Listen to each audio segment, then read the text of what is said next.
Today, I'm gonna go over my 8-week bench program and then hopefully blow up my bench. These are my brother's goals. I'm hoping to get 275 and he's looking at getting 185. I've created 3 bench days a week that I think will strengthen my bench and improve my weaknesses. 3 days consist of a strength day, a tricep focus day, and a volume day. So for the strength day, we got 5x5 with 70% of my max, and here's the accessories for it. Pretty standard on these. Moving into Wednesday's lift.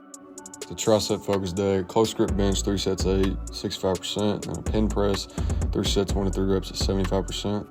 As you can see in the video, my triceps are a limiting factor in my bench, and they have been for a while, so I'm throwing a lot more stuff to improve them. These are the accessories for this day. Last bench day of the week is Friday. It's a volume day. I do sets of 3, 5, 3, 5, 1. I've got it at 70% for the 3 and 5 rep sets and 85% for the last set.